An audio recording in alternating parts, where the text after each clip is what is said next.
किसान भाइयों नमस्कार। मैं सुखदेव शर्मा, व्याख्याता हिंदी, राजकीय उच्च माध्यमिक विद्यालय खुड़ी कला नागौर राजस्थान। मेरे यूट्यूब चैनल ग्रीन राजस्थान में आपका हार्दिक स्वागत करता हूं।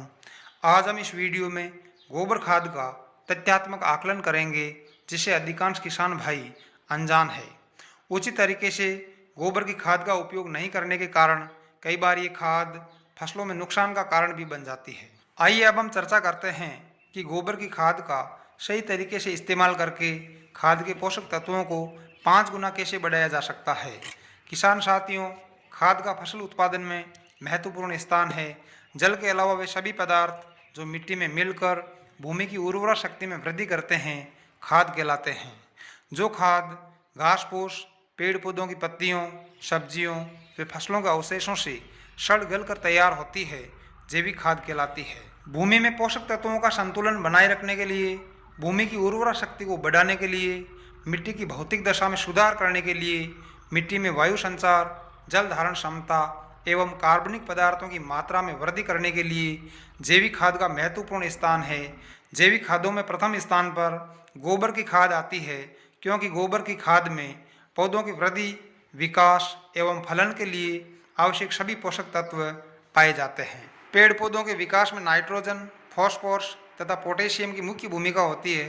गोबर की खाद में नाइट्रोजन 0.5 से 0.6%, फॉस्फोरस 0.2 से 0.3%, पोटेशियम 0.5 से 1% व अन्य सभी सूक्ष्म पोषक तत्व यथा कैल्शियम, मैग्नीशियम, तांबा, जस्ता, लोहा, चूना व मैंगनीज भी आवश्यक मात्रा में पाए जाते हैं, जो भूमि को पोषक तत्वों से भरपूर बना देते हैं। अधिकांश किसान गोबर की खाद को खुले में ढेर लगाकर इकट्ठा करते हैं, जिससे गोबर में उपस्थित अधिकांश पोषक तत्व व नमी तेज धूप व हवा से नष्ट हो जाते हैं। गोबर की खाद के सभी पोषक तत्वों को सुरक्षित बनाए रखने के लिए गोबर को गड्ढे में डालना चाहिए। इसके लिए आवश्यकता के अनुसार गड्ढा खोद लेना चाहिए। गड्ढा पेड़ की छाया में हो तो बेहतर होता है। गोबर में नमी बनी रहने पर सूक्ष्म जीवाणुओं द्वारा इसे 3 माह में पूर्णतया उत्तम जैविक खाद में बदल दिया जाता है। इस प्रकार से तैयार गोबर की खाद को पौधे 100% अवशोषित कर लेते हैं। खुले में डाली हुई सूखी हुई गोबर को खेत में डालने पर उसमें दीमक लग जाती है और दीमक की संख्या बढ़ने पर यह फसलों को भारी नुकसान पहुंचाती है।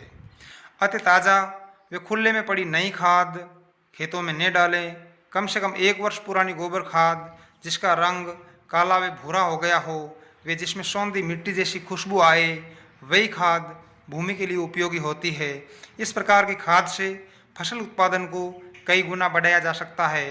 वे रासायनिक खाद डालने की आवश्यकता भी नहीं रहती है। अगर आपको मेरे द्वारा दी गई जानकारी उपयोगी लगे तो मेरे चैनल को सब्सक्राइब अवश्य करना, क्योंकि इस चैनल का उद्देश्य राजस्थान की कृषि वानिकी व पर्यावरण के क्षेत्र में क्रांतिकारी बदलाव लाना है। वीडियो में अंत तक बने रहने के लिए आपका तहे दिल से शुक्रिया। बहुत बहुत धन्यवाद।